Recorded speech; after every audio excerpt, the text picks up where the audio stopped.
క్రీస్తునందు ప్రియమైన దేవుని సంగమా, త్రిత్వము తర్వాతి 5వ ఆదివారంలో మనం ప్రవేశించున్నాము.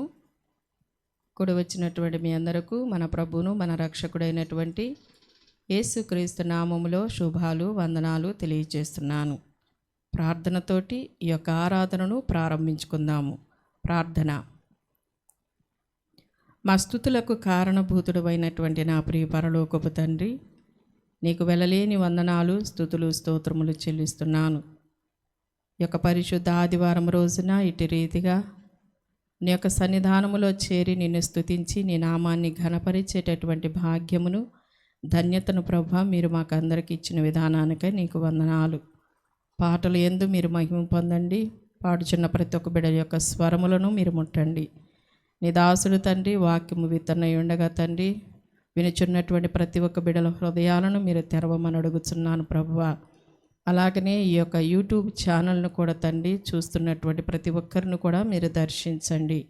ఎవరెవరు తండ్రి ఏ అవసరతల నిమిత్తమై ప్రభువా నీ యొక్క వాక్యమును వింటున్నారో అయా, ఇదిగో వారికి ఉన్నటువంటి సమస్యల నుంచి, వ్యాధి బాధల నుంచి ప్రభువా, ప్రతి ఒక్క స్థితిగతుల నుంచి ప్రభువా నీవే వారిని ఆదరించి ఓదార్పును మీరు కలుగచేసి ఈ యొక్క యూట్యూబ్ ఛానల్ అనేక మంది బిడ్డలకు ఆశీర్వాదకరముగా దీవెనకరముగా మీరు ఉంచుతారని నమ్ముతూ యేసు పరిశుద్ధ నామమున వేడుకొని ప్రార్థిస్తున్నాను తండ్రి, ఆమేన్. ఆరాధన కొరకైనటువంటి కీర్తనగా మన మధ్యలో ఉన్నటువంటి కంచర్ల రతన్ గారు వచ్చి మనకి ఒక పాటను పాడి వినిపిస్తారు.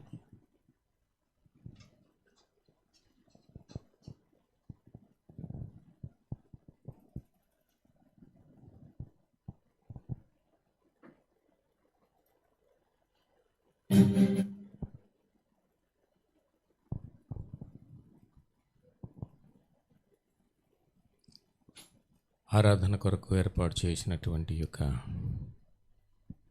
కీర్తన, నా పూర్ణ హృదయముతో స్తుతించి ఘనపరచెదను, నా నిండు మనస్సుతో నిత్యము కొనియాడేదను అనేటువంటి యొక్క కీర్తనను పాడి వినిపిస్తాను.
నా పూర్ణ హృదయముతో స్తుతించి ఘనపరచెదను, నా నిండు మనస్సుతో నిత్యము కొనియాడెదను. నా పూర్ణ హృదయముతో స్తుతించి ఘనపరచెదను, నా నిండు మనస్సుతో నిత్యము కొనియాడెదను. సంపూర్ణుడా నీకే స్తోత్రమయా, ప్రేమ పూర్ణుడా నీకే స్తోత్రమయా, సంపూర్ణుడా నీకే స్తోత్రమయా, ప్రేమ పూర్ణుడా నీకే స్తోత్రమయా. నా పూర్ణ హృదయముతో స్తుతించి ఘనపరచెదను, నా నిండు మనస్సుతో.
నిరంతరం నీ సన్నిధిలో నీ పాడుటకు గొప్ప స్వరముతో నన్ను నింపితివయ్యా. నిరంతరం నీ సన్నిధిలో నీ పాడుటకు గొప్ప స్వరముతో నన్ను నింపితివయ్యా. తంబూర సితారాలతో నిన్ను ఆరాధించెదను. తంబూర సితారాలతో నిన్ను ఆరాధించెదను. నా రాగ గీతమా స్తోత్రమయా. నా కంఠస్వరమా నీకే స్తోత్రమయా. నా రాగ గీతమా స్తోత్రమయా. నా కంఠస్వరమా నీకే స్తోత్రమయా. నా పూర్ణ హృదయముతో స్తుతించి ఘనపరచెదను నా నిండు మనస్సుతో.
రాజ్యములో నీతో నేనుండుటకు నీ రాజ్యవారసునిగా నన్ను పిలిచితివయ్యా.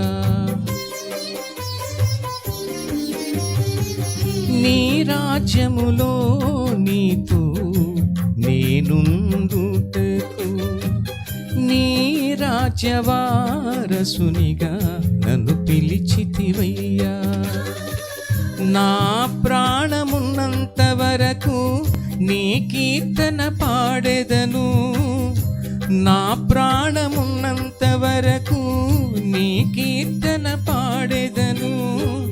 పరలోక తండ్రి స్తోత్రమయా.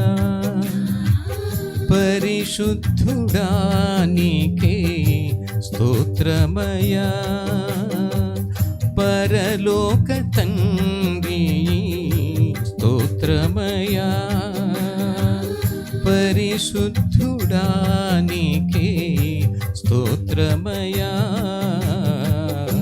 నా పూర్ణ హృదయముతో స్తుతించి ఘనపరచెదను నా నిండు మనస్సుతో.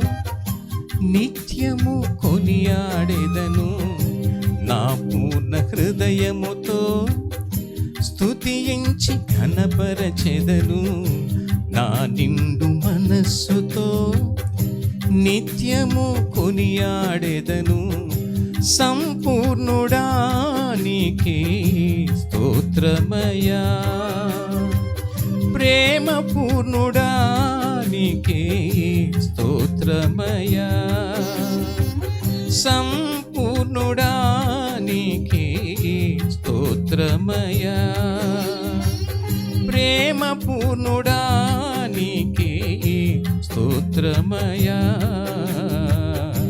నా పూర్ణ హృదయముతో స్తుతించి ఘనపరచెదను నా నిండు మనస్సుతో.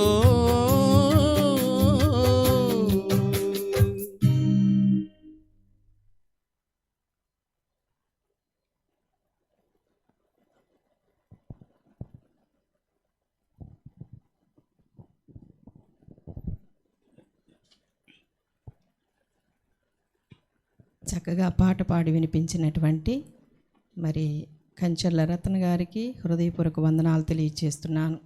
నా పూర్ణ హృదయముతో స్తుతించి ఘనపరచెదను. నిజమే, మనం ఆయన్ను ఆరాధించేటప్పుడు మన యొక్క పూర్ణ హృదయముతో మనము ఆరాధించినట్లయితే ఆయన మన యొక్క స్థితిగతులను, మన యొక్క పరిస్థితులను మార్చగలిగిన దేవుడు. ఇంతటి చక్కటి మరి పాటను పాడి దేవుని నామాన్ని ఘనపరిచినటువంటి మరొకసారి మరి కంచర్ల రత్న గారికి ప్రత్యేకముగా వందనాలు తెలియజేస్తున్నాను.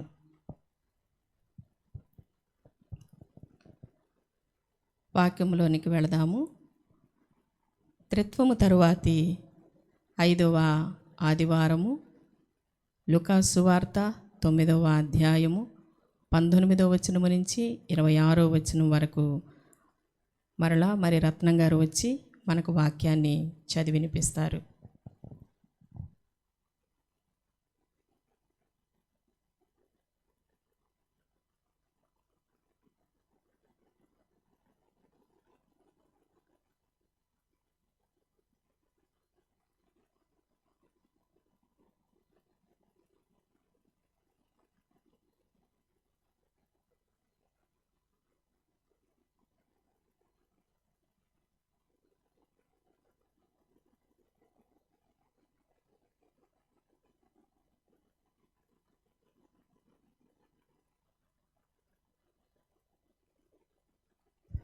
తొమ్మిదవ అధ్యాయము 18వ వచనం నుంచి 26వ వచనం వరకు.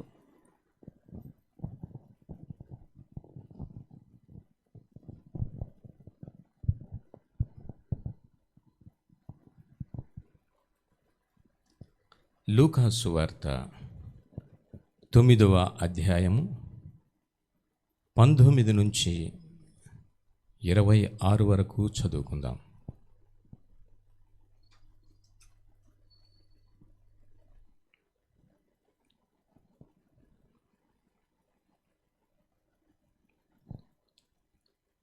వారు బాప్తిస్మమిచ్చు యోహాననియు కొందరు, ఏలియా అనియు కొందరు, పూర్వకాలపు ప్రవక్త యొకడు లేచిననియు చెప్పుకొనుచున్నారనిరి. అందుకు ఆయన, మీరైతే నేనెవడని చెప్పుకొనుచున్నారని వారిని అడుగగా, పేతురు, నీవు దేవుని క్రీస్తువలెను, ఆయన ఇది ఎవనితోనూ చెప్పవద్దని వానికి ఖండితముగా ఆజ్ఞాపించి, మనుష్య కుమారుడు బహు శ్రమలు పొంది పెద్దల చేతను, ప్రధాన యాజకుల చేతను, శాస్త్రుల చేతను విసర్జింపబడి చంపబడి 3వ దినమున లేచుట అగత్యమని చెప్పెను. మరియు ఆయన కొందరితో ఇట్లనెను, ఎవడైనను నన్ను వెంబడింపగోరిన ఎడల తన్ను తాను ఉపేక్షించుకొని ప్రతి దినము తన సిలువను ఎత్తుకొని నన్ను వెంబడింపవలెను. తన ప్రాణమును రక్షించుకొనగోరువాడు దానిని పోగొట్టుకొనును.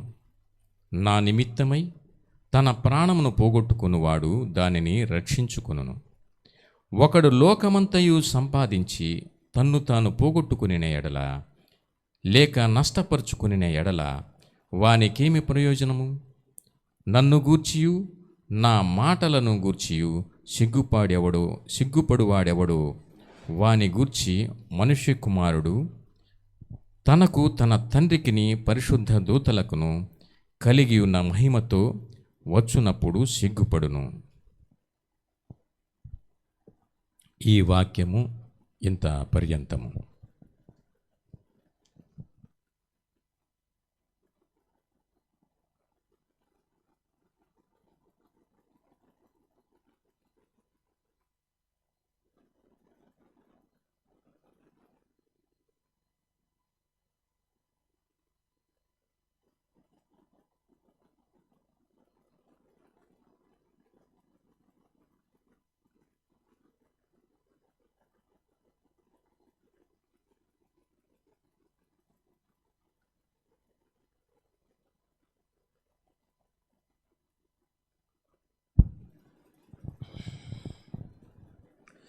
మన తండ్రైన దేవుని నుండి ప్రభువైన యేసుక్రీస్తు నుండి కృపయు సమాధానములు మీ అందరికీ కలుగునుగాక. ఆమేన్. క్రీస్తునందు ప్రియమైన దేవుని సంగమా, మీ అందరికీ ప్రభువైన యేసుక్రీస్తు నామములో శుభాభివందనాలు తెలియజేస్తూ ఉన్నాను. త్రిత్వం తర్వాతి 5వ ఆదివారంలో మనం ప్రవేశించాం. చదవబడినటువంటి వాక్య భాగంలో ఉన్నటువంటి అంశము హుయామ్ ఐ, నేను ఎవరిని. ప్రియ దేవుని బిడ్డలారా,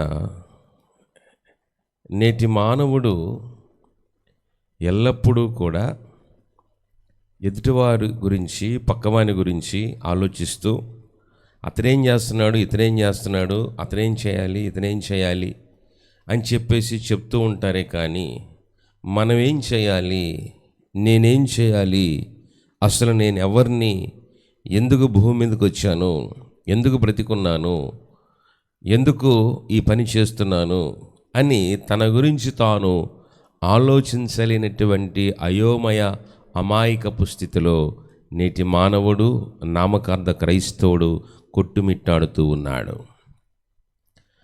అందుకనే ప్రభువైన యేసుక్రీస్తు ఒక రోజున ఫిలిప్పుదైన కైసర ప్రాంతమునకు వెళ్ళి అని మనం ఈ వాక్య భాగాలలో మనం చూస్తాం. లూకా సువార్తలో 9వ అధ్యాయము 18వ వచనాన్ని మనం గమనించినప్పుడు, ఒకప్పుడు ఆయన ఒంటరిగా ప్రార్థన చేయుచుండగా ఆయన శిష్యులు ఆయన యొద్ద ఉండిరి. నేనెవడనని జనసమూహములు చెప్పుకొనుచున్నారని ఆయన వారిని అడుగగా. ప్రియ దేవుని బిడ్డలారా, ఇక్కడ ప్రభువైన యేసుక్రీస్తు యొక్క పరిచర్య దాదాపుగా 2 సంవత్సరాలు దాటినది. ఈ 2 సంవత్సరాలు దాటిన తర్వాత యేసు ఒకరోజు కొంత దూర ప్రాంతానికి తీసుకుని వెళ్ళాడు శిష్యులను. మత్తయి రాస్తూ ఇది ఎక్కడి ప్రాంతమో కూడా స్పష్టంగా రాశాడు. మత్తయి సువార్తలో మనం గమనించినట్లయితే 16వ అధ్యాయము 13వ వచనములో ఈ వాక్య భాగాన్ని మనం చూస్తాం. యేసు ఫిలిప్పుదైన కైసరయ ప్రాంతంనకు వచ్చి, అంటే ప్రియ దేవుని బిడ్డలారా, రోమన్ గవర్నమెంట్ పరిపాలిస్తున్నటువంటి దినాలు. యేసు పరిచర్య ఇది క్రీస్తు శకం 32-34 ఆ పీరియడ్లో జరిగినటువంటి సంఘటన. యేసు పరిచర్య దాదాపుగా 2 సంవత్సరాలు ముగించబడింది.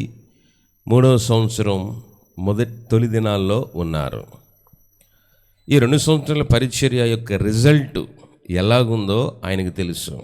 కానీ శిష్యుల యొక్క మనసులలో ఏముందో, శిష్యులు ఏమనుకుంటున్నారో అనేటటువంటి విషయాలను వారి హృదయాలలో తన గురించి, అలాగే తమ గురించి, ఒకటి యేసు గురించి, రెండవదిగా శిష్యుల గురించి తాము ఏమనుకుంటున్నారో వారిని పరిశీలించటానికి, పరీక్షించటానికి యేసు ఇక్కడ వారిని అడుగుతున్నటువంటి మాటలు. ఫిలిప్పుదైన కైసరయ అంటే ఫిలిప్పు మహా చక్రవర్తి ఫిలిప్పు కొరకు ఏర్పాటు చేయబడినటువంటి స్థలం, రిసార్ట్స్ అంటాం అనొచ్చు మన భాషలో. అయితే కైసరయ అనేటటువంటి ఆ ప్రాంతం పేరు కైసరయ అనే ప్రాంతంలో ఫిలిప్పుది ఒక గెస్ట్ హౌస్ ఉంది, ఒక కొండ మీద. ఆ ప్రాంతం దగ్గరికి యేసు శిష్యులను తీసుకుని వెళ్ళాడు. అంతవరకు బాగానే ఉంది. ఇక యేసు వారిని అడిగినటువంటి ప్రశ్న, మనుష్య కుమారుడు ఎవడని జనులు చెప్పుకొనుచున్నారని తన శిష్యులను అడగగా, ప్రియ దేవుని బిడ్డలారా, శిష్యులారా, నా గురించి ప్రజలు ఏమి చెప్పుకుంటున్నారు?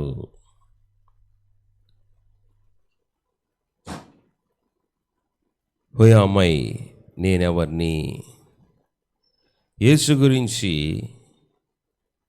కొంతమంది ఏమనుకుంటారంటే, ఈ లోకం ఏమనుకుంటుందంటే యేసు మాదిగల దేవుడు అనుకుంటున్నారు. క్రైస్తవులు, నామకార్థ క్రైస్తవుడు ఏమనుకుంటున్నాడంటే క్రిస్మస్ పండగ రోజు గుడి నిండుద్ది అని చెప్పుకుంటాడు. అంటే అతని ఆలోచనలో పండగ రోజు గుడికి వెళితే చాలు, ఇంకదే అతనికి తెలిసిన భక్తి. క్రైస్తవులు ఏమనుకుంటున్నారంటే గుడికి పోతే చాలు అనుకుంటున్నారు. గుండెలో ప్రభువు లేకున్నా గుడిలోకి మనం వెళితే చాలు అని అనుకుంటున్నారు. అందుకని ఇక్కడ యేసు, ఓయ్ అమ్మాయి, నేనెవర్ని అని అడుగుతున్నాడు. అక్కడ ఉన్నటువంటి వారిలో ఆంద్రేయ సమాధానం చెబుతున్నాడు, బోధకుడా, నీవు బాప్తిస్మం ఇచ్చు యోహాను అని అనుకుంటున్నారు అన్నాడు. ఎందుకు బాప్తిస్మం ఇచ్చు యోహాను పేరు చెప్పాడు అని అంటే, ప్రియ దేవుని బిడ్డలారా, బాప్తిస్మం ఇచ్చు యోహాను బోధ కఠినమైన బోధ. యోహాను దగ్గరికి బాప్తిస్మం తీసుకోవటానికి ప్రజలు వస్తూ ఉన్నప్పుడు, అయ్యా రాండి మీకు బాప్తిస్మాలు ఇస్తాను, మీ పేర్లు రిజిస్టర్లో రాసుకుంటాను, మీ పేర్లు ఎంట్రీ చేసి వెబ్సైట్లో పెట్టి అమెరికా పంపించి డాలర్స్ తెచ్చుకుంటాను అని చెప్పలా. యోహాను ఏమన్నాడంటే సర్ప సంతానమా అన్నాడు. అదేంటి? బాప్తిస్మం ఇవ్వండి అయ్యా యోహాను పాస్టర్ గారు, బాప్తిస్మాలు ఇవ్వండి మేము తీసుకుంటాం అని బాప్తిస్మం ఇచ్చి యోహాను దగ్గరికి ప్రజలు వస్తుంటే ఈయనేమంటున్నాడు? సర్ప సంతానమా అన్నాడు. ప్రియ దేవుని బిడ్డలారా, మనుష్యుల మెప్పు కొరకు చేసేది కాదు సేవ. దేవుని యొక్క మెప్పు కొరకు, అనగా దేవుని నామ మహిమ కొరకు, ఘనత కొరకు చేసేదే పరిశుద్ధమైన పరిచర్య. కాబట్టి యేసు కూడా ఈ 2 సంవత్సరాలు యేసులో వారు ఏమి గమనించారు అంటే, వారిలో ఈయన ఆంద్రేయ, మనం అర్థం కావటానికి మీకు చెప్తా ఉన్నాను. అయ్యా, నీవు బాప్తిస్మం ఇచ్చి యోహాను అని అనుకుంటున్నారయ్యా అన్నాడు. ఓకే. మరలా తర్వాత యాకోబు అన్నాడు, బోధకుడా, ఏలియా మరలా వచ్చాడు అని అనుకుంటున్నారు అన్నాడు. ఎందుకు యాకోబు అలా చెప్పాడంటే, యేసు యొక్క బోధ ఖచ్చితమైన బోధ. అవునంటే అవును, కాదంటే కాదు అన్నట్టుగా ఉండాలి. కాబట్టి యాకోబు యేసులో ఏమి గమనించాడంటే, యేసు మాట ఖచ్చితం, యేసు జీవితం ఖచ్చితం, యేసు బాల్యము ఖచ్చితం, యేసు యవ్వన కాలము జీవితము ఆయన ఖచ్చితంగా నికార్సుగా ఆయన జీవిస్తూ ఉన్నాడు గనక, ఆయన బోధ కూడా అలాగే ఉంది గనక, ఏలియాని పోలిన వాడు గనక, బోధకుడా నువ్వు ఏలియావి అని అనుకుంటున్నారు అని యాకోబు సమాధానం చెప్పాడు.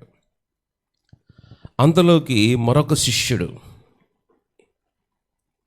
యోహాను, అపోస్తుడైన యోహాను, ఈయన ఏమన్నాడంటే, నీవు ఇర్మియావి అని చెప్పుకుంటున్నారు అన్నాడు. ప్రియ దేవుని బిడ్డలారా, ఇక్కడ ఎందుకు ఇర్మియా అని అన్నాడు అని అంటే, యేసు ఎక్కువగా ప్రార్థన చేసేవాడు.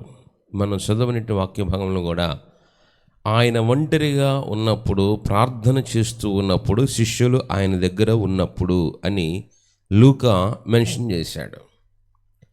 కాబట్టి యోహాను యేసులో గమనించిన లక్షణం ఏంటంటే యేసు ప్రార్థనాపరుడు, ఒంటరిగా గంటలు గంటలు ప్రార్థన చేసేవాడు.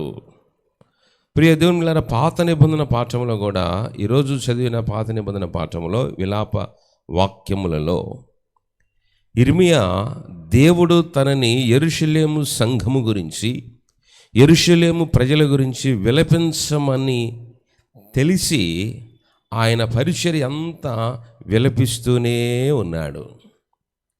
మనలో కూడా కొంతమంది ఏడుస్తూ ఉంటారు, ఏడు మోకాలు ఇయ్యి. ఎవరి గురించి ఏడుస్తారు అంటే ఎదుటోడికి ఉంది, తమకు లేదు కాబట్టి ఏడ్చే జనం. ఎప్పుడు ఎదుటాళ్ళ మీద పడి ఏడుస్తూ ఉంటారు కొంతమంది. ప్రియ దేవుని బిడ్డలారా, ఇర్మియా అలా ఏడవలేదు. యెరూషలేము పట్టణము గురించి, యెరూషలేము సంఘము గురించి, యెరూషలేము దేవాలయము గురించి, రాబోయేటటువంటి దేవుని ఉగ్రత గురించి, దేవుని తీర్పు గురించి, అయ్యో ఈ ప్రజలు దేవుని ఉగ్రత నుంచి, దేవుని తీర్పు గురించి బయటపడాలి, ఎలా బయటపడతారా అని కన్నీటితో ఆయన జీవితం అంతా పర్యంతం పరిచర్య చేశాడు. కాబట్టి యోహాను, అపోస్తుడైన యోహాను అంటున్నాడు, బోధకుడా నీవు ఇర్మియావి అని అనుకుంటున్నారు అని సంబోధించాడు. ఇక నాలుగవదిగా తోమ, ఆగండే ఓరక అంతా మీకే తెలిసినట్టు మాట్లాడతారు అని. తోమ అనుమానపు శిష్యుడు కదా, ఏదో ఒకటిలేండి ప్రవక్తలలో ఒకడు అని అనుకుంటున్నారు అని చెప్పాడు. ప్రియ దేవుని బిడ్డలారా, గమనించండి. అంటే వీరు యేసుతో ఉంటున్నారు, యేసుతో తింటున్నారు, యేసుతో కలిసి జీవిస్తున్నారు, సహవాసం చేస్తున్నారు, కానీ యేసుని గురించినటువంటి అవగాహన లేని శిష్యులు, క్రీస్తుని గురించినటువంటి సరైనటువంటి జ్ఞానము లేనటువంటి క్రైస్తవులు కాదు వారు, శిష్యులు. As a disciples.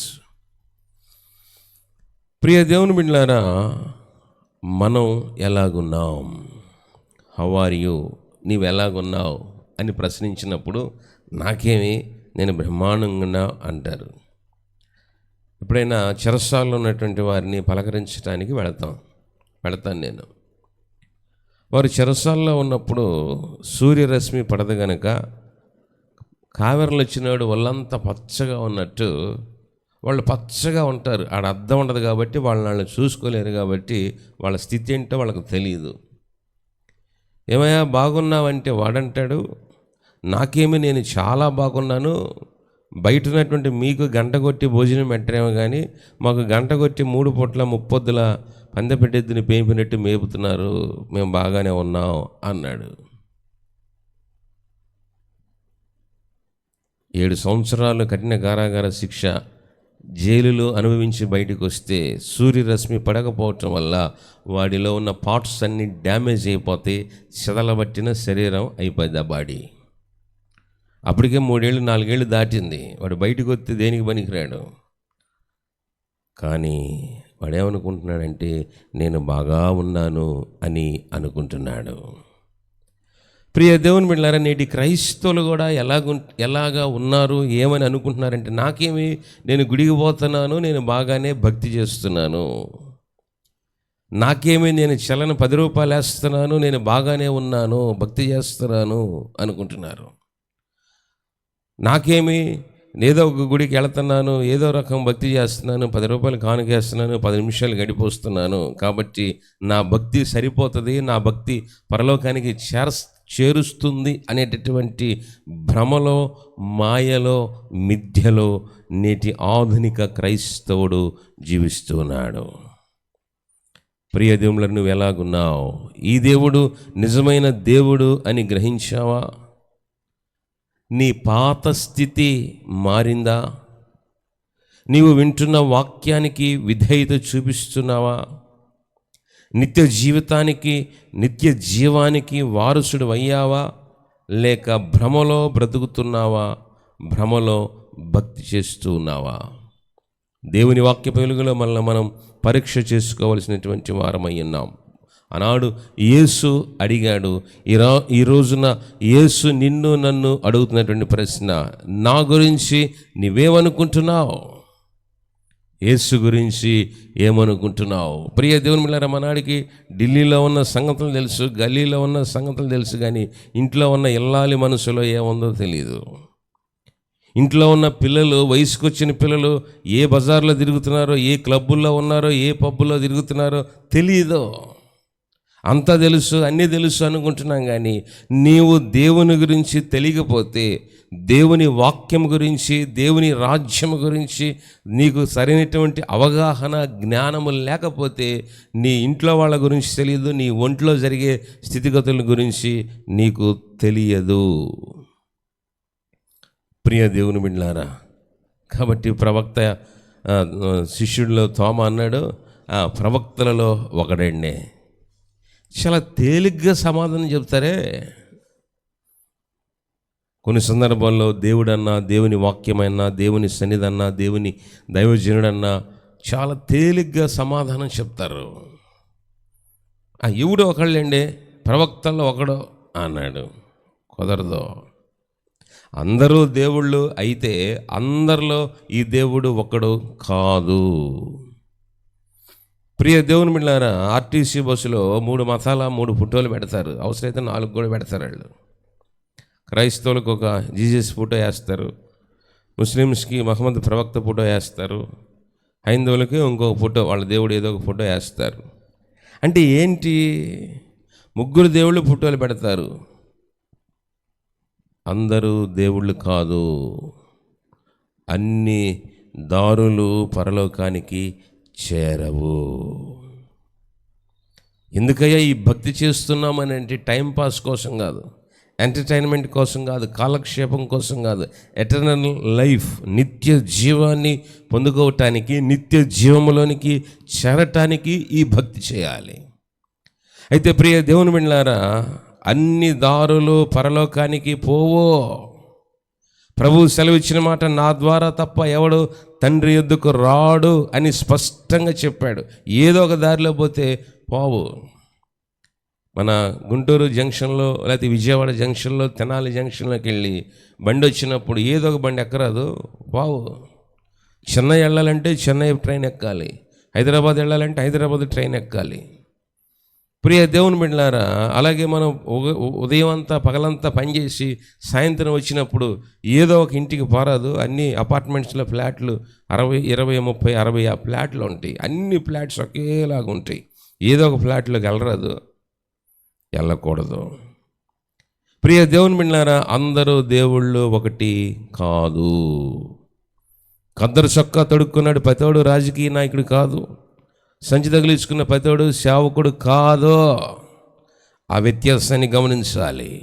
ఎవరు దేవుడు, ఎవరు నిజమైన సేవకుడు, ఎవరు నిజమైన ప్రార్థనాపరుడు, ఎవరు నిజమైన దైవజనుడు, ఏది నిజమైన వాక్యము, ఏది క్రమమైన వాక్యము అనేటటువంటి వ్యత్యాసం నీకు తెలియకపోతే, ప్రియ దేవుని బిడ్డలారా, నువ్వు ఇంకా LKG, UKG, అర కేజీ, పావు కేజీ భక్తుడివే, భక్తురాలువే.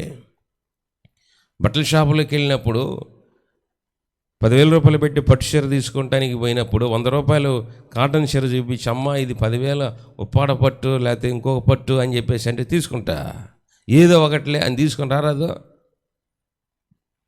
ప్రియ దేవుని బిడ్డలారా, భౌతికపరమైనటువంటి వాటి కొరకేమో అంత శ్రద్ధ చూపిస్తూ ఉంటావు, పనికిమాలిన వాటి కోసం అంత శ్రద్ధ.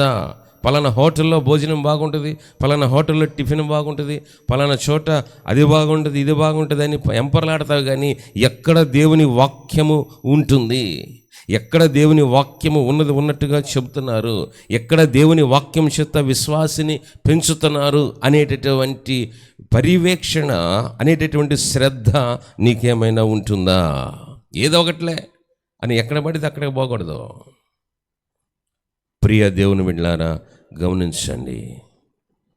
కాబట్టి ఆనాడు ప్రభు అడిగినటువంటి ప్రశ్న, ప్రభు అడిగిన ప్రశ్న ఆనాడు శిష్యులను అడిగాడు, ఈరోజు నిన్ను నన్ను అడుగుతున్నాడు. ఇంతకీ వాళ్ళ సంగతి వీళ్ళ సంగతి ఆపి ప్రభు అడిగిన ప్రశ్న, అబ్బాయి జనాలు ఏమనుకుంటున్నారో చెప్పారు, బాగానే ఉంది, ఇంతకీ మీరేమనుకుంటున్నారు అన్నాడు. ఏమన్నాడు? వాళ్ళేమనుకుంటున్నారు వీళ్ళేమనుకుంటున్నారో చెప్పారు, అంతవరకు బాగానే ఉంది, ఇంతకీ మీరేమనుకుంటున్నారు? వాళ్ళ సంగతి వీళ్ళ సంగతి పక్కన పెట్టండి, మీరు నా గురించి ఏమనుకుంటున్నారు? ఈనాడు యేసు నిన్ను నన్ను అడిగినటువంటి ప్రశ్న, అడుగుతున్నటువంటి ప్రశ్న, నేనెవరిని అని మీరు అనుకుంటున్నారు? మీరేమనుకుంటున్నారు నా గురించి? ఏదో గొర్రెపిల్ల ఎత్తుకొని కరుణామయుడు, దయామయుడు, కృపామయుడు అని మాత్రమే అనుకుంటున్నారేమో. ఇదిగో యేసుక్రీస్తు రెండవ రాకడ ధ్వనిలో కొదమ సింహం వలె నేను రాబోతున్నాను. నా గురించి మీరు ఏమనుకుంటున్నారు? నా గురించి మీరు ఏం ఆలోచిస్తున్నారు? నా కోసం మీరు ఏ విధంగా సిద్ధపడ్డారు? నా కోసం ఏ విధంగా మీరు స్వార్థ ప్రకటనలో సహకరిస్తున్నారు అని దేవుడు నిన్ను నన్ను ప్రశ్నిస్తూ ఉన్నాడు. ప్రియ దేవుని బిడ్డలారా, గమనించండి. 20 సంవత్సరాలు కాపురం చేసిన తర్వాత భర్త తన భార్యను అడుగుతున్నటువంటి ప్రశ్న, ఏమమ్మా నా గురించి నువ్వేమనుకుంటున్నావు అని అడిగాడట. పెళ్లి రోజు అడిగిన ప్రశ్న ఏందే. 20 సంవత్సరాలు కాపురం చేసి ఆ 20వ పెళ్లి రోజు సందర్భంగా, ఏమమ్మా నా గురించి నువ్వేమనుకుంటున్నావు అని చెప్పేసి అడిగాడట. ఏమంది? నువ్వే నా లోకం, నువ్వే నా ప్రాణం, నిన్ను చూడక నేను ఉండలేను అంటుందంట. అది కాదులే కానీ పై మాట కాదు, అసలు లోన మాట, లోపల ఉన్న మాట ఏందో చెప్పు అన్నాడంట. ఏమనుకోవద్దు, ఏమనుకోలే చెప్పవమ్మా. అసలు 20 సంవత్సరాలు కాపురం చేసిన తర్వాత ఇలా కొత్తగా అనుకునేది ఏముంది? 1 నెల 2 నెలలు, 1 సంవత్సరం 2 సంవత్సరాలు అయితే ఏం చేస్తున్నావు, ఏమనుకుంటున్నావు అని అడగవచ్చు. 20 ఏళ్ళు అయింది. అలాగే ఇక్కడ యేసు కూడా తన శిష్యులతో 2 సంవత్సరాలు అయిపోయింది. ఈ 2 సంవత్సరాలు అయిపోయిన తర్వాత ఇవాళ క్రొత్తగా అనుకునేది ఏముంది? ఉంది. అప్పుడు అడుగుతున్నాడు, ఏమమ్మా నేనేమనుకోనులే, అసలు నీ లోపల ఫీలింగ్ ఎలాగుంది, నీ లోపల నా గురించి ఏమనుకుంటున్నావు సరిగా చెప్పు అని అంటే, ఇదిగో నువ్వేమనుకోకూడదు, నేను వండింది తినకుండా ఉండకూడదు, నేను తెచ్చిన బట్టలు వేసుకోకుండా ఉండకూడదు, ఏమనుకుంటున్నావు చెప్పు అని అంటే, అనవసరంగా ఈ పనికి మళ్ళీ చేసుకున్నా అందంట. ప్రియ దేవుని బిడ్డలారా, ఈ ఉదయకాల సమయంలో యేసు అడుగుతున్నటువంటి ప్రశ్న, నా గురించి ఏమనుకుంటున్నావు? శిష్యులు మొత్తం ముఖాలు తెల్లబోయినాయి. ఇదేందిరా, 2 సంవత్సరాల నుంచి మనల్ని తిప్పుకుంటున్నాడు, మనం ఆయనంట తిరుగుతున్నాం, మనం ఆయన పెట్టింది తింటున్నాం, ఆయన చెప్పింది వింటున్నాం, ఇవాళ కొత్తగా అనుకునేది ఏంది అంటే యేసు గురించినటువంటి అవగాహన లేని ప్రజలు. ప్రియ దేవుని బిడ్డలారా, లోపల ఏముందో తెలియనటువంటి విషయాలు, ఒకరినొకరు అర్థం చేసుకుంటే అది అన్యోన్య దాంపత్యం, ఒకరినొకరు అపార్థం చేసుకుంటే అది అనుమానాల కుతంత్రం. శిష్యులకు అర్థం కాల. 11 మంది తెల్ల ముఖాలు వేశారు.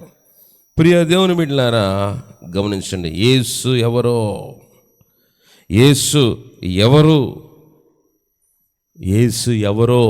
అని శిష్యులు అనుకున్నారు ఒక రోజున. ఎప్పుడో ఇదే 2 సంవత్సరాల పరిచయం అయిపోయిన తర్వాత 5 రొట్టెలు 2 చేపలు 5,000 మందికి పెట్టిన తర్వాత ప్రభు అన్నాడు, అబ్బాయి ఈ ధర ఉన్నటువంటి వాళ్ళు తిన్నారు, తృప్తిగా ఉన్నారు, కడుపు నిండింది. మీరు కూడా 12 మంది 12 గంపలు ఎత్తుకున్నారు, ఊరక కూర్చొని తినబాకుండా తిండిపోతున్నారా అంటది జనం. కాబట్టి మీరు అద్దరికి వెళ్ళండి అన్నాడు. అద్దరికంటే సముద్రం అవతల ఒడ్డుకి. కాబట్టి ఇద్దరిన యువతల ఒడ్డున ఉన్నటువంటి వారు చక్కగా తిన్నారు, తృప్తిగా ఉన్నారు, అంతవరకు బాగానే ఉంది. కానీ అవతల వాళ్ళు ఉన్నారు, అద్దరిన అంటే సముద్రము అవతల ఒడ్డున ఉన్నారు, వారు కూడా ఆకలితో ఉన్నారు, పస్తుతో ఉన్నారు. అవతల వాళ్ళకు కూడా ఆహారం పెట్టాలి, వాక్యం పెట్టాలి, మీరే పెట్టాలి, వెళ్ళండి మీరు అని శిష్యులను పంపించాడు. ప్రియ దేవులారా, పంపిస్తున్నప్పుడు మధ్యలో తుఫాను వచ్చింది. తుఫాను వచ్చినప్పుడు ఆ తుఫాను ప్రభువు ప్రత్యక్షమైనప్పుడు భూతమని తలంచిరి అనున్నాడా. ప్రియ దేవుని బిడ్డలారా, దేవుని పట్టుకుని దెయ్యం అన్నారు వీళ్ళు.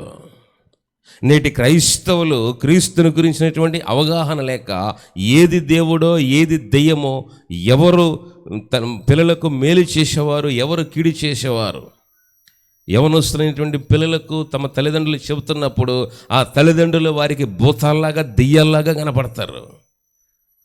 ప్రియ దేవుని బిడ్డలారా, భర్త ఏదైనా భార్యకు మంచి చెబితే ఆ భర్త తనకు దెయ్యంలాగా కనపడతాడు. కాబట్టి తమకంటే వయసులో పెద్దవారు తల్లిదండ్రులు చెప్పినప్పుడు, అత్తమామలు చెప్పినప్పుడు, భర్త చెప్పినప్పుడు ఆ వినేటువంటి మనస్సు ఉన్నటువంటి వారికి ఎలాగా ఉంటుందంటే భూతమని తలస్తారు. ప్రియ దేవుని బిడ్డలారా, గమనించండి. అలాగనే ఆ తుఫాన్ అంతా అయిపోయిన తర్వాత గాలి నిమ్మళమైనప్పుడు, సముద్రము ప్రశాంతంగా ఉన్నప్పుడు శిష్యులు అనుకున్నట్టు మాట, ఈయన ఎవరో. అదేంటి, సముద్రం కూడా ఆగిపోయింది ఆయన మాటకి. సముద్రము మిక్కిలి నిమ్మళమాయను అని ఉంటుంది అక్కడ. ప్రియ దేవుని బిడ్డలారా, అలా జరిగినప్పుడు ఈయన ఎవరో క్వశ్చన్ మార్క్. 10, 20, 30 సంవత్సరాలు భక్తి చేసి సేవ చేసి ఈయన ఎవరో తెలియకుండా, తెలుసుకోకుండా, తెలుసుకోవాల్సిన శ్రద్ధ లేకుండా, తెలుసుకోవాల్సిన బాధ్యత లేకుండా, ప్రియ దేవునిలను నువ్వు భక్తి చేస్తే, సేవ చేస్తే 30 సంవత్సరాలు, 40 సంవత్సరాలు, 50 సంవత్సరాలు కాపురం చేసి ఒకరి గురించి ఒకరికి సరైనటువంటి అవగాహన లేకపోతే అందులో ఉన్నటువంటి ఆ యొక్క రుచిని, కమ్మదనాన్ని అనుభవించలేరు. ప్రియ దేవుని బిడ్డలారా, కాబట్టి యేసు అడుగుతున్నటువంటి ప్రశ్న, బాయ్ నా గురించి మీరేమనుకుంటున్నారు? యేసు గురించి బైబిల్ ఏం చెబుతుందో బైబిల్లో చూద్దాం. మొదటిగా తండ్రి అయిన దేవుడు యేసు గురించి చెప్పినటువంటి స్టేట్మెంట్, ఇచ్చినటువంటి స్టేట్మెంట్, చెప్పినటువంటి సాక్ష్యం, తండ్రి అయిన దేవుడు ఏమన్నాడంటే, ఈయన నా ప్రియ కుమారుడు అన్నాడు. యేసు గురించి తండ్రి అయిన దేవుడు ఇచ్చినటువంటి సమాధానం, ఈయన నా ప్రియ కుమారుడు. ప్రియ దేవుని బిడ్డలారా, యేసు గురించి తండ్రి అయిన దేవుడు ఇచ్చినటువంటి సాక్ష్యం, ఈయన నా ప్రియ కుమారుడు అన్నాడు. యూదుల అధికారి అయినటువంటి నికోదేము అన్నాడు, బోధకుడా నీవు దేవుని యొద్ద నుండి వచ్చిన బోధకుడవు అన్నాడు. సాలాగవయ్యా, నీ పొగడ్తలు ఊరికి కావలేడా? నువ్వు కొత్తగా జన్మించితేనే దేవుని రాజ్యంలోనికి ప్రవేశించవో వా అన్నాడు. యూదుల అధికారి నికోదేము యేసు దగ్గరికి వచ్చి పొగుడుతా ఉన్నాడు. ఏమని? బోధకుడా, అబ్బా నువ్వు పైనుంచి ఊడిపడ్డవయ్యా, నువ్వు దేవుని కుమారుడువయ్యా, దేవుని యొద్ద నుండి వచ్చిన బోధకుడువయ్యా అని ప్రజల్లో ప్రశంసించాడు. పొగడ్తలకేం పడలా. యేసు దండాలకి పడే దేవుడు కాదు. వెంటనే నికోదేముతో ఏమన్నాడంటే, నికోదేమో క్రొత్తగా జన్మించిన అనుభవం నీకుంటేనే దేవుని రాజ్యంలో నీకు ప్రవేశిస్తావు, సిద్ధపడో అని చెప్పి పంపించాడు. ప్రియ దేవుని బిడ్డలారా, మూడవదిగా యేసు ఒక రోజున సమాధుల దారి గుండగా పక్కగా వెళుతుంటే సమాధుల్లో ఉన్నాడు. వచ్చి ఏమని అన్నాడు అంటే, యేసు సర్వోన్నతుడైన దేవుని కుమారుడా. బా, సమాధుల్లో ఉండేవాడు వందనాలు చెబుతున్నాడు, కానీ బతికున్నవాడు మంచిగా ఉండేవాడు పాదిరి గారికి వందనాలు చెప్పడం. వాడు సమాధుల్లో ఉన్నాడు, దెయ్యాలు బట్టిని, వాడికి ఒక శాన పట్టింది, వాడి శరీరంలో 100 దెయ్యాలు పైగా ఉన్నాయి.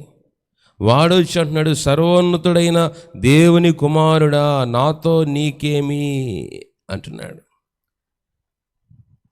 Positive thinking but not receiving. ఆలోచన అయితే ఉంది కానీ అంగీకారము లేదు. నేటి క్రైస్తవేతరులకు యేసు గొప్ప దేవుడని, యేసు నిజమైన దేవుడని, యేసు సజీవుడైన దేవుడని తెలుసు, కానీ వారు నా దేవుడు అని అంగీకరించరు. ప్రియ దేవులారా, దెయ్యాలకు కూడా దేవుని గురించి బాగా తెలుసు. నీకు నాకేం తెలుసు?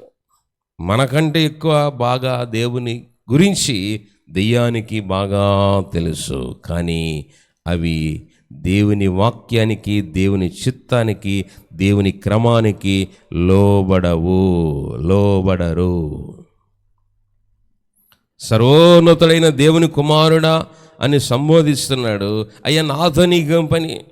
నా పాపం నా దగ్గరే ఉంటుంది, నీ వాక్యం నీ దగ్గరే ఉంచుకో.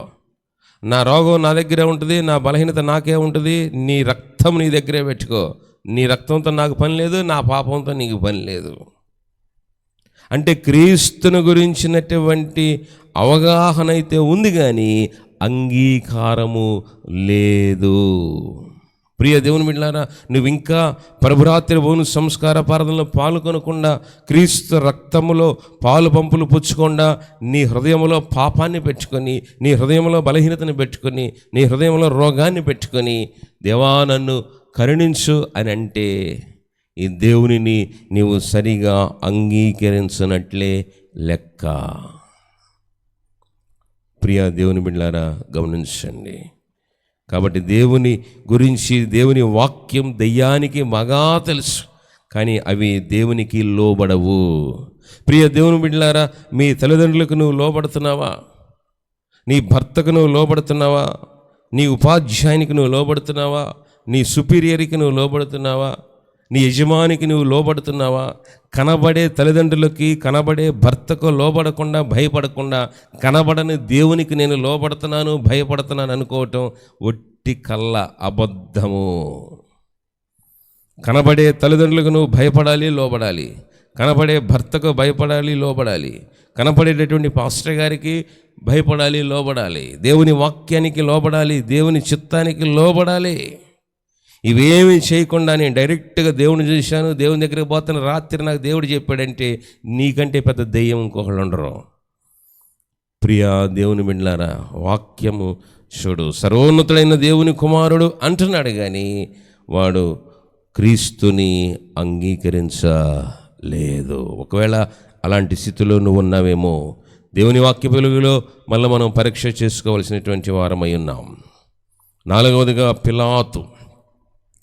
పిలాతు ప్రభువుని ఎదురుగా పెట్టుకొని అడిగినటువంటి ప్రశ్న, యూదుల రాజువు నీవేనా అన్నాడు. అంటే యూదులకు రాజు అనుకున్నాడు పిలాతు. ప్రియ దేవుని బిడ్డలారా, పిలాతు భార్య యేసు గురించి ఇచ్చినటువంటి సాక్ష్యం ఏంటంటే, ఇచ్చిన స్టేట్మెంట్ ఏంటంటే, నీతిమంతుడు అని చెప్పింది. ఇదిగో ఈ నీతిమంతుని జోలికి నీవు పోవద్దు అని భర్తకి యేసు గురించి ఒక వార్నింగ్ ఇచ్చింది. ఆయన ఏం చేశాడు? ఈ పాపం నా మీద, నా పిల్ల మీద ఉండకుండా కానీ చక్కగా చేతులు కడుక్కున్నాడు. ప్రియా దేవుని బిడ్డలారా, సిలువ మీద దొంగ అన్నాడు. రెండవ రాకడను నమ్మిన విశ్వాసి. ఈయనేమన్నాడంటే యేసు గురించి, యేసు నీ రాజ్యముతో నీవు వచ్చినప్పుడు నన్ను జ్ఞాపకం ఉంచుకో అంటున్నాడు. ఎంత పశ్చాత్తాపం అండి, ఎంత తగ్గింపండి, ఎంత అంగీకారం అండి, ఎంత ఆమోద్యయోగ్యమండి. యేసుని గురించి ఏమి నేర్చుకున్నాడు? ఎప్పుడు విన్నాడు కాదు. నువ్వు 10 ఏళ్ళు, 20 ఏళ్ళు, 30 ఏళ్ళు, 40 ఏళ్ళ నుంచి గుడికి వస్తున్నావు. ఏంది లెక్క? ఎవరు గొప్ప? ఉదయం 9 గంటలకు సిలువ ఎక్కినటువంటి యేసు 3 దాకా, అంటే ఒక 5 గంటలు, 9 నుంచి 10, 11, 12, 1, 2, 3, 7 గంటలు సిలువ మీద వేలాడుతూ ఉన్నాడు. 5-6 గంటలు యేసును చూశాడు, యేసును చదివాడు. యేసు యొక్క గొప్పతనాన్ని ఆయన గ్రహించి, యేసు నీ రాజ్యముతో వచ్చినప్పుడు నీవు నన్ను జ్ఞాపకం ఉంచుకో అని దేవుని కుమారుడిగా ఆయన యేసుని అంగీకరించి ఆహ్వానిస్తూ తన జీవితాన్ని, తన హృదయాన్ని, తన ఆత్మను యేసుకు అప్పగించినటువంటి వాడు సిలువ మీద ఉన్నటువంటి రెండవ దొంగ. ప్రియ దేవుని బిడ్డలారా, అప్పటి వరకు తన 30 ఏళ్ళు 40 ఏళ్ళు దొంగగా జీవించడమే కానీ యేసు మనస్సును దోచుకున్నటువంటి దొంగ 5 గంటల్లో ప్రియ దేవుని బిడ్డలారా, మనం 10, 25, 30, 40 ఏళ్ళ నుంచి భక్తి చేస్తా, సేవ చేస్తా, ఈ దేవుని దగ్గర నుంచి మనం ఈ మాట, నేడే నీవు నాతో పరదేశులో ఉండువు అన్నాడు. ఎంత చక్కగా యేసును అంగీకరించి ఆహ్వానించాడండి. యేసు గురించినటువంటి అవగాహన ఎంత చక్కగా ఆయన చెప్పాడు. ప్రియ దేవుని బిడ్డలారా, 6వదిగా పుట్టుగుడ్డివాడు. యేసు ఆ దారిలో వెళుతూ ఉంటే పుట్టుగుడ్డివాడు అక్కడ కూర్చొని, దావీదు కుమారుడా నన్ను కరుణించు, దావీదు కుమారుడా నన్ను కరుణించు అని చెప్పేసి అని కేకలు వేస్తూ ఉన్నాడు. ప్రియ దేవుని బిడ్డలారా, అక్కడ ఉన్నటువంటి మాట, వచనం, వాక్యం ఏందో తెలుసా? వాడు పిలిచినప్పుడు యేసు నిలచే అని ఉంటుంది. చూసుకో బైబిల్లో. అంటే ఒక గుడ్డివాడు పిలిస్తే యేసు ఆగిపోయాడు. వాని కేక, వాని ప్రార్థన, వాని మనస్సులో ఉన్నటువంటి ఆక్రందన యేసు యొక్క నడకను ఆపివేసింది, కట్టిపడేసింది. అదే నువ్వు నేను పిలిస్తే 5 సంవత్సరాలు ఆపు చూద్దాం. ప్రియా దేవుని బిడ్డలారా, గమనించండి. మనం పిలిస్తే 5 సంవత్సరాల పిల్ల దాన్ని ఆపలేము. మనం 5 సంవత్సరాల పిల్లల్ని ఆపలేము. ఇంట్లో ఉన్నటువంటి ఇల్లాలుని మనం ఆపలేము. మన కన్న బిడ్డలను మనం ఆపలేము. కానీ ఒక గుడ్డాడు, ఒక భిక్షగాడు, ఒక ముష్టోడు, ప్రియ దేవుని బిడ్డలారా, దారిన కూర్చున్నటువంటి ఒక గుడ్డివాడు పిలిస్తే అక్కడ రాయబడినటువంటి మాట యేసు నిలచి అని ఉంది. ప్రియ దేవుని బిడ్డలారా, దేవుడు మన ప్రార్థన ఆలకించాలి, మన ప్రార్థనకు జవాబు రావాలి. మన ప్రార్థన యేసును మన వైపు చూచేలాగా త్రిప్పుకోవాలి అని అంటే, దావీదు కుమారుడా నన్ను కరుణించు అని బై రిక్వెస్ట్ దేవునిని ప్రార్థన చేయాలి. కరుణించు అని కేకలు వేశాడు. జనాలు ఆయన కేకలను ఆపాలని చూశారు. అయినా జనాలు ఏమనుకుంటే నాకెందుకు అని చెప్పేసి అని కేక వేశాడు. అబ్బాయి ఏం కావాలి నీకు? చూపు పొందుకున్నాడు. ప్రియ దేవుని బిడ్డలారా, మనం ప్రభువును చూస్తున్నామా, లేకపోతే మన అహంకారం చేత, అవిధేయత చేత, అవిశ్వాసం చేత మన కన్నులు మూసుకుపోయినాయా? ఒక గుడ్డివాడు పిలిస్తే దావీదు కుమారుడా అని పిలిచాడు. యేసు కరుణించాడు. చివరిగా బాప్తిస్మిచ్చి యోహాను. ప్రియ దేవుని బిడ్డలారా, గమనించండి. బాప్తిస్మిచ్చి యోహాను యేసు గురించి ఇచ్చినటువంటి సాక్ష్యం, ఇదిగో లోక పాపములను మోసుకొని పోవు దేవుని గొర్రెపిల్ల అన్నాడు. యేసును చూపిస్తూ యేసును ప్రపంచానికి ఏమని పరిచయం చేశాడయ్యా బాప్తిస్మిచ్చి యోహాను అంటే, ఇదిగో లోక పాపములను మోసుకొని పోవు దేవుని గొర్రెపిల్ల అన్నాడు. ప్రియ దేవుని బిడ్డలారా, యేసు గురించి నువ్వేమనుకుంటున్నావు? యేసు గురించి నేను ఏమనుకుంటున్నావు? ఆనాడు శిష్యులను అడిగితే ఒక ఆయనేమో, బోధకుడా నువ్వు బాప్తిస్మిచ్చి యోహాను అని అనుకుంటున్నారయ్యా, ఒక ఆయనేమో నువ్వు ఏలియావు అనుకుంటున్నారయ్యా, ఒక ఆయనేమో ఇర్మియావు అనుకుంటున్నావయ్యా, ఒక ఆయనేమో ఎవరో ఒకరులే, ఏదో ఒకటిలే. No compromise. మన బ్రతుకులో దేనికైనా కాంప్రమైజ్ అవ్వచ్చు, కానీ దేవుని దగ్గరకు రావాలంటే, దేవుడు మన దగ్గరకు రావాలంటే మన భక్తిలో, మన పరిచర్యలో నో కాంప్రమైజ్. సర్దుకుపోయే తత్వము ఉండకూడదు. అవునంటే అవును, కాదంటే కాదు. మనం సేవించే దేవుడు ఖచ్చితమైన దేవుడు. మనం సేవించే దేవుడు నిజమైన దేవుడు. మనం సేవించే దేవుడు రోషం, పౌరుషం కలిగిన దేవుడు, శాతకాని దేవుడు కాదు. ప్రియ దేవుని బిడ్డలారా, గమనించండి. యేసు గురించి నేటి అబద్ధ బోధకులు చెబుతున్న మాటలు, ప్రియ దేవుని బిడ్డలారా, వారికి అర్థం కావట్లేదు. మత్తయి సువార్త 7వ అధ్యాయం 21వ వచనంలో ఒకసారి ఈ మాట చదివి నేను ముగిస్తాను. మత్తయి సువార్త 7వ అధ్యాయం 21వ వచనం. ప్రభువా ప్రభువా అని పిలుచు ప్రతివాడును పరలోక రాజ్యంలో ప్రవేశింపడు గాని పరలోకమందున నా తండ్రి చిత్త ప్రకారం చేయవాడే ప్రవేశించును. ప్రియ దేవుని ప్రభువా ప్రభువా, praise the Lord brother, praise the Lord sister అని చెబితే దేవునికి మహిమ రాదు. చెయ్యాలి. హల్లెలూయా చెబితే దేవుని నామానికి మహిమ రాదు. హల్లెలూయా చెయ్యాలి. నీ భక్తి వలన, నీ బ్రతుకు వలన, నీ కుటుంబం వలన, నీ కాపురం వలన, మన సాక్ష్యం వలన, మన జీవితం వలన, ప్రియ దేవుని బిడ్డలారా, మన మాట వలన, మన పాట వలన దేవుని నామమునకు మహిమ రావాలి.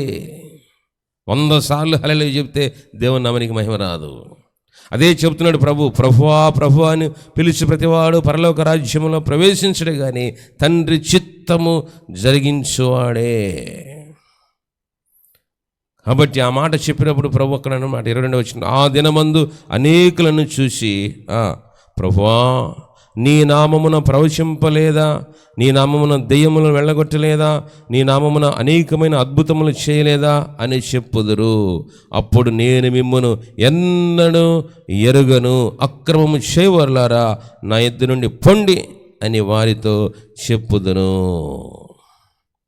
తాలు బ్యాచ్ అంటామే ఇది. ప్రియ దేవుని బిడ్డలారా, యేసుని గురించినటువంటి అవగాహన లేక నేటి బోధకులు ఏమని పబ్లిసిటీ చేస్తున్నారంటే ప్రవచనాలు చెబుతాం, సోద చెబుతాం, కోడి పోయిందా, కుక్క పోయిందా, డబ్బులు పోయినా, అది పోయింది, ఇది పోయిందా అని చెప్పేసి చెబుతారు. వాక్యం చెప్పటం రాదు. ప్రవచనాలు చెబుతాం, ప్రవచనం తప్పని చెప్పట్ల వాక్యం. ఇదిగో వాళ్ళు అడుగుతున్నారు, అయ్యా మేము నీ నామాన ప్రవచనాలు చెప్పామయ్యా, నీ నామాన దెయ్యాలు వదిలిగొచ్చామయ్యా, నీ నామాన అద్భుతాలు చేసే మంచిదే. కానీ ప్రభు ఏమన్నాడంటే అక్రమము చేయవారులారా. అక్రమము అంటే క్రమము లేనిది, క్రమములోనికి రానిది. ప్రియ దేవునిలారా, మెయిన్ షీట్ ఏంటంటే వాక్యము చెప్పేటటువంటి చర్చ్. ఇప్పుడు 10వ తరగతి పబ్లిక్ పరీక్షకి వెళతాం. వెళ్ళినప్పుడు ఫస్ట్ ఏమి ఇస్తాడు? క్వశ్చన్ పేపర్ ఇస్తాడు, తర్వాత మెయిన్ షీట్ ఇస్తాడు. మెయిన్ షీట్లో మన నెంబర్ వేయాలి, అడ్మిషన్ నెంబరు, అదే ఆ పబ్లిక్ ఎగ్జామ్కి ఇచ్చే నెంబర్ ఉంటుంది, ఆ నెంబర్ వేయాలి, ఆ మెయిన్ షీట్ రాయాలి. మెయిన్ షీట్ ఫిల్ అయిన తర్వాత అడిషనల్ షీట్ ఇస్తారు. అబ్బా మెయిన్ షీట్ చాలా బాగుంది, నెంబర్ రేపు గుర్తుండదేమో అని చెప్పేసి అని ఆ మెయిన్ షీటు మనం మడిసి జేబులో పట్టుకుని వచ్చాం అనుకోండి, ఏమైంది? 100 ఎడిషన్లు కట్టు. 100 ఎడిషనల్ షీట్లు కట్టి ఆ ఇన్విజిలేటర్లకు ఇచ్చి ఆ మెయిన్ షీట్ని జేబులో పెట్టుకొని వచ్చాం అనుకో, ఏమవుద్ది? Result as a fail.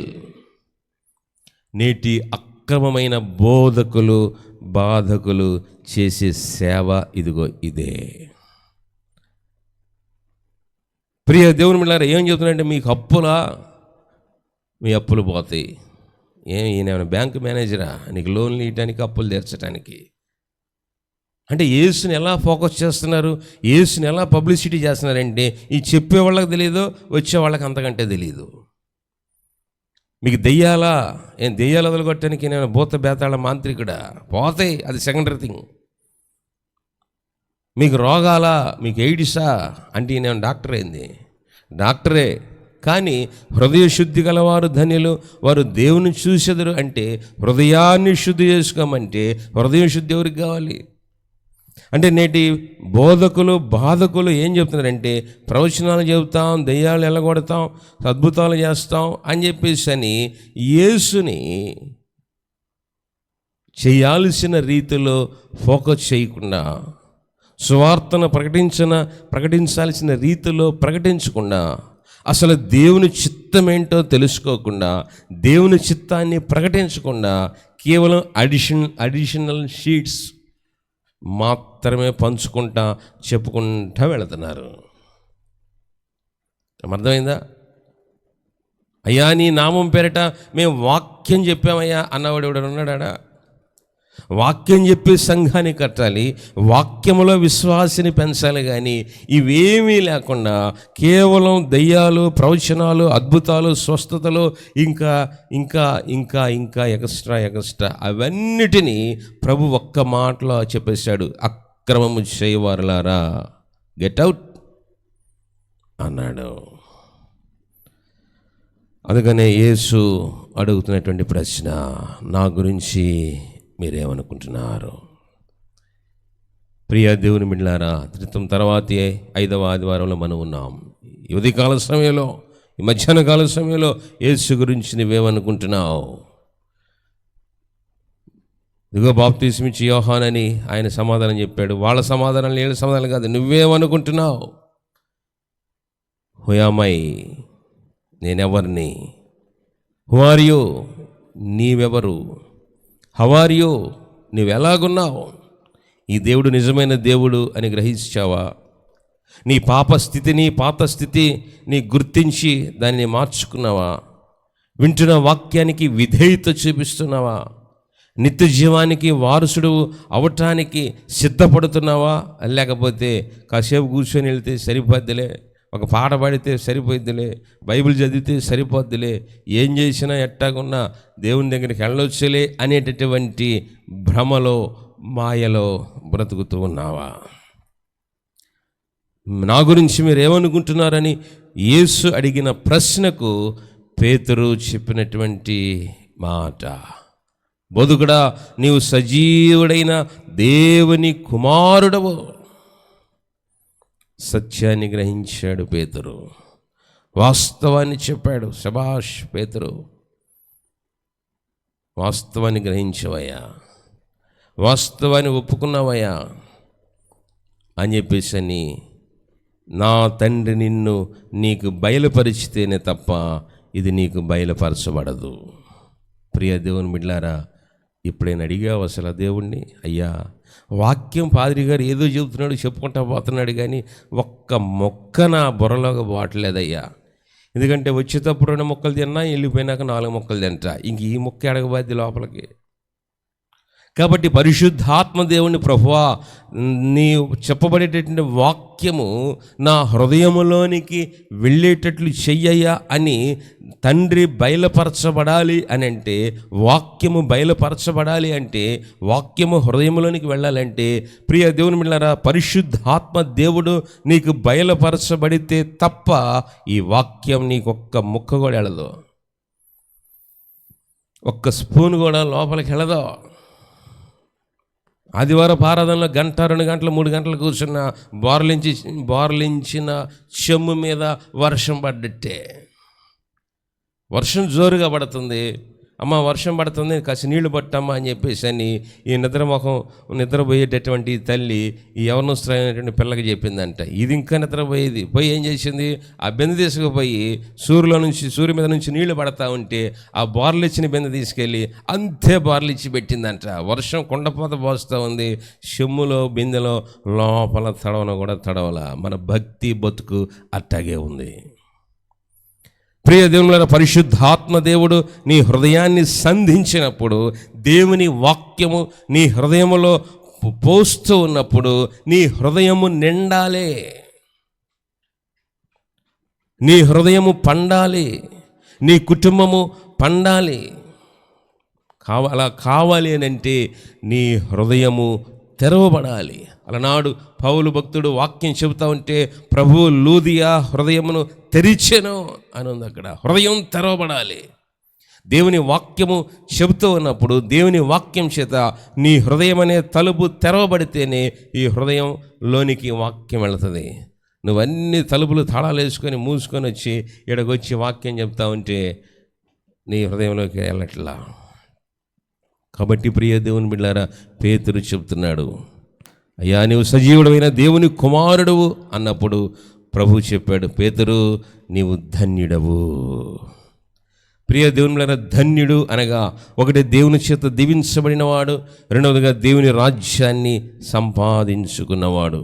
ఈ ఉదయకాల సమయంలో దేవుడు నీ గురించి నా గురించి ఏమని అనుకుంటున్నాడు? నేను ఈ ఊర్లో మున్సిపు గారినండి, నేను ఈ ఊర్లో కరణం అండి, నేను ఫలానా ఉద్యోగం అండి, ఫలానా వ్యాపారం అండి, ₹1,00,00,000 పెట్టి ఇల్లు కట్టానండి. ఎవరికి కావాలి ఇవన్నీ? చెత్త. పౌలు భక్తుడు అన్నాడు, అవన్నీ నేను పెంటతో ఎంచుకున్నాను అన్నాడు. ప్రియ దేవుని బిడ్డలారా, దేవుని రాజ్యముతో మనం పోల్చుకుంటే, దేవుని రాజ్యములో ఉన్నటువంటి వాటిని మనం చూస్తే, దేవుడు మన కొరకు ఇచ్చినటువంటి వాటిని మనం చూస్తే, ఈ లోకములో ఉన్నటువంటివన్నీ కూడా పెంట అన్నాడు పౌలు భక్తుడు. కాబట్టి నువ్వు ఎప్పుడు నాకు ఇది ఉంది, నాకు అది ఉంది, నాకు ఇది తెలుసు, నాకు అది తెలుసు, నాకు ఇంత ఉంది, అంత ఉంది, నాకు ఎమ్మెల్యే తెలుసు, ఎంపీ తెలుసు, అయితే వాళ్ళు తెలుసు, వీళ్ళు తెలుసు అని అంతవరకే ఉంటే ఈ దేవుడు నీకు తెలియడు. ప్రియ దేవుని బిడ్డలారా, పేతురో నీవు ధన్యుడవయ్యా. ఈ మధ్యాహ్న కాల సమయంలో అలాంటి సాక్ష్యం ప్రభు మన గురించి చెప్తాడా? అలాంటి సాక్ష్యం మన గురించి కూడా చెప్పాలి అని అంటే, ఈ యేసు గురించి, ఈ దేవుడి గురించి ఏమనుకుంటున్నావు? అమ్మాయ్యా, మధ్యాహ్న కాల సమయంలో సజీవుడైన దేవుని కుమారుడైన క్రీస్తువి అని చెప్పాడు. కాబట్టి మనం కూడా పేతురు వలె, అయ్యా నీవు సజీవుడువయ్యా, నీవు సజీవుడైన దేవుని కుమారుడవయ్యా, సజీవుడైన దేవుని కుమారుడైన క్రీస్తువయ్యా అని ప్రభుని మనం ఒప్పుకుందాం. ప్రభు రాజ్యంలో స్థలాన్ని సంపాదిద్దాం. అలాంటి కృప పరిశుద్ధాత్మ దేవుడు మనకి సహాయం చేయనుగాక. ఆమెన్. సమస్త జ్ఞానం ఇచ్చిన దేవుని సమాధానము యేసుక్రీస్తు వలన మీ హృదయములకు తలంపులకు కావలి ఉండి నడిపించునుగాక. ఆమెన్. ప్రార్థన. తండ్రి, అలనాడు నేనెవరిని అనే ప్రజలను అడిగినప్పుడు, జనాల గురించి అడిగినప్పుడు వాళ్ళు ఏదేదో చెప్పారయ్యా. కానీ పేతురు ఇచ్చిన సాక్ష్యము, అయ్యా మేము నీ గురించి ఏమనుకుంటున్నామో, మా గురించి ఏమనుకుంటున్నామో నాయన, మాట్లాడిన విధానాన్ని బట్టి నీ కొందనాలు. మా గురించి ఏమనుకున్నా పర్వాలేదు నాయన, నీ గురించి మేమేమనుకుంటున్నాం. మమ్మల్ని రక్షించటానికి, నన్ను రక్షించటానికి, పరలోక రాజ్యంలో చేర్చటానికి పరలోకం నుండి దిగి వచ్చిన నా దేవా, ఈ లోకంలో ఏముంది, ఎంత ఉంది అనేది లెక్క కాదు నాయన.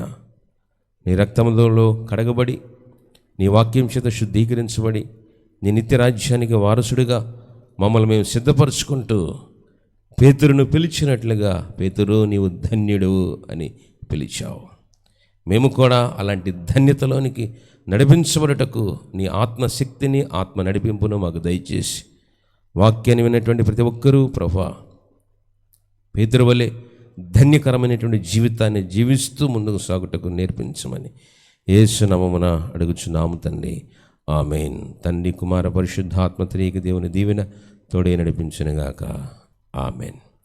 ప్రియ దేవుని బిడ్డలారా, మరొకసారి మీ అందరినీ ప్రభు పేరిట మీ అందరికీ హృదయపూర్వక వందనాలు తెలియజేస్తూ, ఈ పరిచయను ఎంతగానో ప్రోత్సహిస్తున్నారు.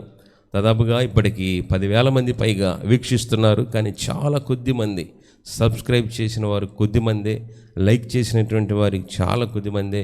దయచేసి గమనించండి. ఒక్క సెకండ్ మీరు చూసినటువంటి పరిచర్యను ప్రోత్సాహకరంగా మాకుండటానికి షేర్ చేయండి, లైక్ చేయండి, సబ్స్క్రైబ్ చేయండి. మీ ప్రార్థన అవసరతలు స్క్రీన్ మీద కనబడేటటువంటి నెంబర్కి చేయండి.